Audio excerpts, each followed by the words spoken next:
Am I the jerk for telling my mother-in-law that she has too many dogs? 4 years ago, my husband, then boyfriend, and I got a Yorkie dog when we met my in-laws' adorable Yorkie puppy. The in-laws went on to get a second and third Yorkie over the course of 2 years. One day, my mother-in-law called to say that the female dog was pregnant with 5 puppies. We had to work to convince her that getting rid of the puppies would be a good idea as opposed to keeping them. She agreed back then. Once the puppies reached maturity, she barely tried to advertise them and said that anyone who contacted her wasn't a good home.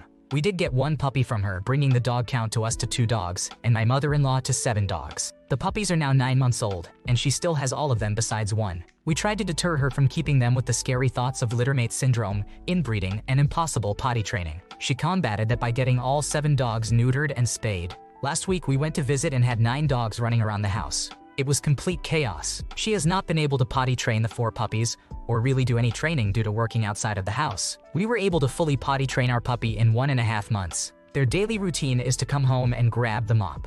You have to be silent at night because one creak of the door will send all her dogs into a barking frenzy. We sat down to have a conversation about the future, and she admitted that she never wanted to get rid of the puppies. She does not care about having to clean up the messes, and she enjoys the company of all 7 dogs. We told her that we do not enjoy visiting because she has too many dogs that are not well behaved. She is always very upset when we bring up the dogs, which makes me believe that she knows it is odd, but she digs her feet further into the ground every time. I understand that some people are okay with having a large number of dogs, but she was never this kind of person before.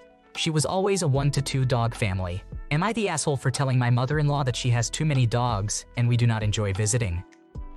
I think you are not in the wrong here. This is bordering on dog hoarding, which can be really unsafe. A true animal lover knows that having too many dogs is not only a recipe for a chaotic house, but also just straight up an unnecessarily stressful life for the dogs. I wonder if something is going on with her mental health-wise, or if something shifted in her life around the time these puppies arrived that has made it hard for her to let go. Depending on where you live, this may even be illegal, as many places have caps on the number of dogs someone can have. Am I the jerk for telling my parents' spouse to try growing up and not being such a jerk? My mom has a messy history and gave me a very messy history as a result. My mom was married for over 11 years. They had trouble having children. It turned out the husband had a very low sperm count. They tried IVF and other fertility treatments, but my mom couldn't get pregnant. They were depressed. Her husband didn't want to use donor sperm to have a child because he didn't want to raise a child that was not genetically his. So my mom decided she would find a donor behind his back, essentially cheating on him, with men that apparently looked enough like him so she could pass the child off as his.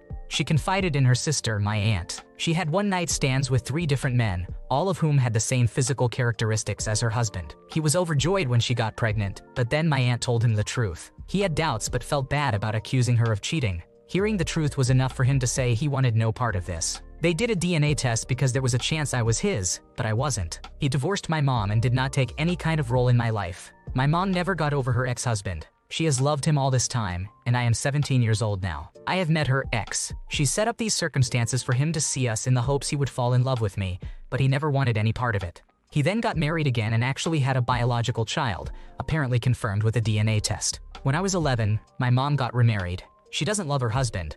I'm not even sure she really likes him. She's trying to get over her ex-husband. Her husband knows this. He also knows she slept around to have me. He hates it, and I get the brunt of it. He's always such a jerk to me. He acts like I wanted to meet my mom's ex and be paraded in front of him like some sort of doll. He gets annoyed when I ask my mom for any information on the men she slept with because I would like to know who my biological father is. He gets annoyed that my mom put her ex-husband on my birth certificate. He hates that I have the ex-husband's last name. He brings these things up so much, as well as telling me I should be nicer to my mom, because when she mentions her ex-husband, I tell her she should move on. My mom's husband was in a bad mood on Friday because my mom found out her ex-husband and his wife and child moved away. He told me that I should change my name and birth certificate now and stop holding on to some random guy's information. I told him I'm 17 and that's not something I can change yet. It's up to my mom. He told me I'm always so difficult and always rubbing his face in things. He said I could try being more understanding. I told him he could try growing up and not being such a jerk to me when I don't have control over what my mom does or has done in the past. He told me I have no right to speak to him, an adult like that.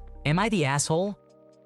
You did nothing wrong here. You didn't choose any of this, and it's completely unreasonable for your mom's husband to take his frustration out on you. You deserve better, and it's clear the adults in your life don't know how to be adults. Hopefully, you can move out as soon as you turn 18. Am I the jerk for asking my spouse to stand up for themselves when it comes to their child? I have been married to my husband for many years and have been a part of my stepdaughter's life since we began dating. We had the usual every other week custody with her mother. My stepdaughter has had behavioral issues for several years now and has done poorly in school since elementary school. She does not complete homework or turn it in, does not do well in tests, and never seeks help from teachers. She is on medication for ADHD and depression and has also been diagnosed with oppositional defiance. She lies and sneaks around. At our house, we have rules and consequences that all the children follow. We have a total of 6 children. 4 of them are mine from a previous relationship, and the youngest is ours together. When my stepdaughter is at her mother's house, there seem to be no rules or consequences. Her mother constantly belittles her, calls her names, screams and yells at her, and uses her to gain status. My stepdaughter barely passed high school, and we were literally told 2 days before school ended that she was graduating. Now she has completed her first year of college unsuccessfully. She failed classes in both semesters and has continually lied about it. My husband also footed the bill for housing and food. We had a conversation this spring with her, and she cried about wanting to take some time off and look for a job. We also told her to check with the college if she could take summer classes or what she needed to do to retake those courses. Here we are in summer, and from what we know, she probably hasn't done this and refuses to contact her father. When asked what she wants to do for a job, she didn't have any idea. She figured she could just work the bare minimum jobs where turnover happens all the time. She has no set plans, goals, or ideas for her future. The lease renewal is coming up, and I keep urging my husband to cancel the lease since she refuses to tell anyone her plans. Why have a name on something that could damage your name and finances? My husband gets so mad when asked about it, but is mad because his daughter avoids any contact. At this point, the bridge is burnt between my stepdaughter and me. I'm not going to listen to her pity party. It is time for her to grow up and make adult choices and decisions, which my husband agrees with. He says whatever those choices and decisions are, she will have to live with them and deal with the consequences. Going from an only child to the eldest of 6 is a lot, and having an abusive mom you had to spend half your time with is even more. This girl has been struggling mentally for years, and the only thing you and your husband did was sit back and watch it happen. If one of your biological kids were in this situation, would you advise your husband to do the same? Criticizing your husband for not wanting to see his child homeless is pretty heartless. Am I the jerk for not inviting my parent to my wedding? I am a 30-year-old female and am getting married next year. I'm not inviting my dad to my wedding. My parents divorced when I was in college, but my dad moved out when I was in high school. After junior high, I didn't see him often. He inflicted a lot of financial trauma on me. When I was 22 years old, he drove me to an ATM and told me I had to give him all of my savings so his car wouldn't get repossessed. He forged my signature on loan documents. He cheated on my mom and forced her to live without electricity while he embezzled money from his job to live in Dubai. For years, I tried to repair our relationship, but when he got remarried in 2018, I went to his wedding. He sprang a last-minute dinner on Friday night, even after I asked him if we should keep that night free. He and his wife got upset that I went to a baseball game with my now fiancé that night.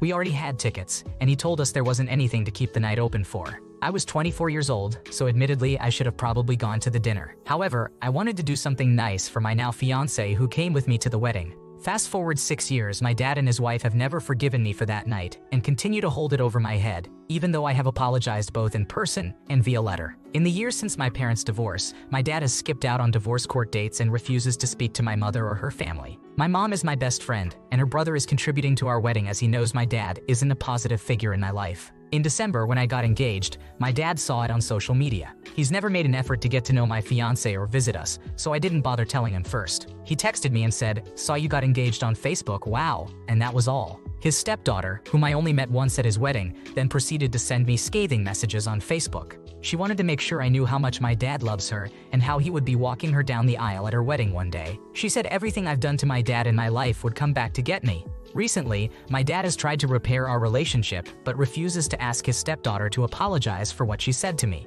His wife still has no interest in forgiving me for the baseball game incident in 2018. In my eyes, I don't want him, his wife, or his stepdaughter there, as he has alienated my fiancé and my maternal family for years. I think it would cast a dark cloud over the whole experience, and I don't think he's owed an invitation just because he's my birth father. At the same time, he is my dad, and I hope to only get married once. My fiancé says it's totally up to me and what I'm comfortable with, but I get pangs of guilt on and off. Am I the asshole for not inviting him?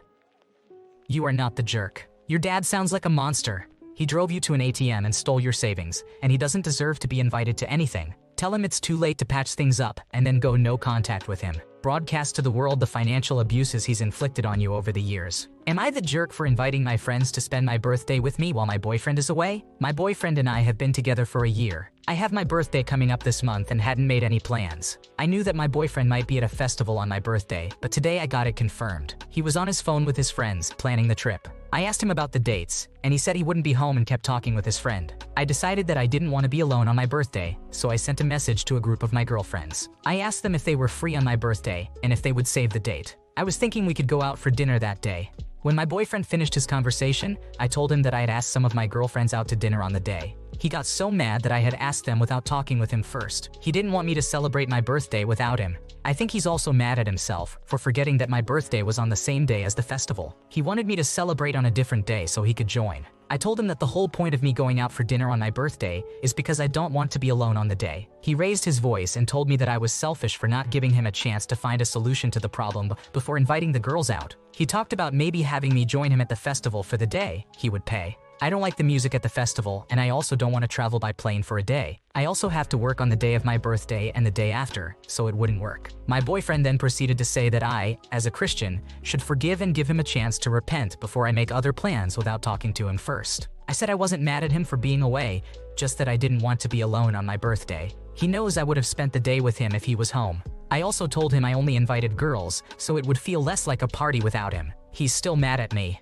Am I the asshole? Sorry for my English, it's not my first language. You are not in the wrong here.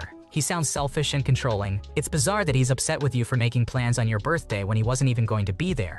Plus, suggesting you attend his festival, which you don't enjoy, shows a lack of consideration. Am I the jerk for restricting my child's friendship with their bestie? I, a 50-year-old woman, have a daughter named Anna, who is 13 years old. Anna has a 14-year-old friend named Kara, whom she has known for 3 years. Kara has some serious mental issues. She is autistic, has anxiety and other problems. I believe Anna has been a good friend to her. I have also wanted to do what I could to make Kara's life a bit easier, and I have allowed some behaviors that are unusual. For example, if Kara is going to spend the night, she might arrive at my home at 2 p.m. or 11 p.m. I will never know when she might arrive. If we are picking up Kara to go somewhere, she will know at least 2 to 4 hours before, so that she has time to get ready. I usually have to wait in front of her house for more than 20 minutes for her. Though I make an effort to have her safe foods in my home, often her parents bring her takeout to my home at all hours of the day or night. Her mother, Sally, who is 36 years old, seems to be part of the problem. I feel that Sally does not set any kind of boundaries for Kara, and she does not respect boundaries that I set. Lately, Kara has begun to act badly. She mistreats Anna anytime Anna doesn't want to do what Kara wants. She rage quit a concert for something childish. She has started bragging about how men see her on social media